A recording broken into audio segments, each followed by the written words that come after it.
And we are back with another episode of Dracula Daily. August 3rd, an update from the Demeter and from Mina. Log of the Demeter, 3 August. At midnight I went to relieve the man at the wheel, and when I got to it found no one there. The wind was steady, and as we ran before it, there was no yawing. I dared not leave it, so I shouted for the mate. After a few seconds, he rushed up on deck in his flannels. He looked wild-eyed and haggard, and I greatly fear his reason has given way. He came close to me and whispered hoarsely, with his mouth to my ear, as though fearing the very air might hear. "It is here. I know it now. On the watch last night I saw it like a man, tall and thin and ghastly pale. It was in the bows, and looking out, I crept behind it and gave it my knife, but the knife went through it, empty as the air." And as he spoke, he took his knife and drove it savagely into space. Then he went on, "But it is here, and I'll find it. It is in the hold, perhaps in one of the boxes. I'll unscrew them one by one and see. You work the helm." And, with a warning look and his finger on his lip, he went below. There was springing up a choppy wind, and I could not leave the helm. I saw him come out on deck again with a tool chest and a lantern, and go down the forward hatchway. He's mad, stark, raving mad, and it's no use my trying to stop him. He can't hurt those big boxes. They are invoiced as clay, and to pull them about is as harmless a thing as he can do. So here I stay and mind the helm and write these notes.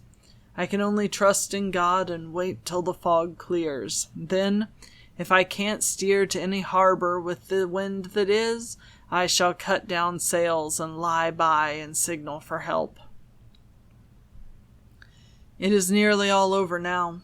Just as I was beginning to hope that the mate would come out calmer, for I heard him knocking away at something in the hold, and work is good for him, there came up the hatchway a sudden startled scream which made my blood run cold, and up on the deck he came as if shot from a gun, a raging madman with his eyes rolling and his face convulsed with fear. "Save me! Save me!" he cried, and then looked round on the blanket of fog. His horror turned to despair, and in a steady voice he said, "You had better come too, Captain, before it is too late. He is there. I know the secret now. The sea will save me from him, and it is all that is left." Before I could say a word or move forward to seize him, he sprang on the bulwark and deliberately threw himself into the sea. I suppose I know the secret too, now. It was this madman who had got rid of the men one by one, and now he has followed them himself.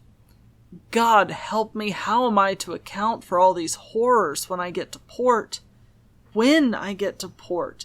Will that ever be? Mina Murray's Journal, 3 August. Another week gone, and no news from Jonathan, not even to Mr. Hawkins, from whom I have heard. Oh, I do hope he is not ill. He surely would have written. I look at that last letter of his, but somehow it does not satisfy me. It does not read like him, and yet it is his writing. There's no mistake of that. Lucy has not walked much in her sleep the last week, but there is an odd concentration about her which I do not understand. Even in her sleep she seems to be watching me. She tries the door, and finding it locked, goes about the room searching for the key. Well, Lucy is definitely having quite the time of it. Let's see. This is going to go somewhere interesting. If you want to keep up with these as they come out, make sure you hit subscribe, hit the little bell, and you'll get notified as I get the videos done. In the meantime, I'll be here, and I'll talk to you later.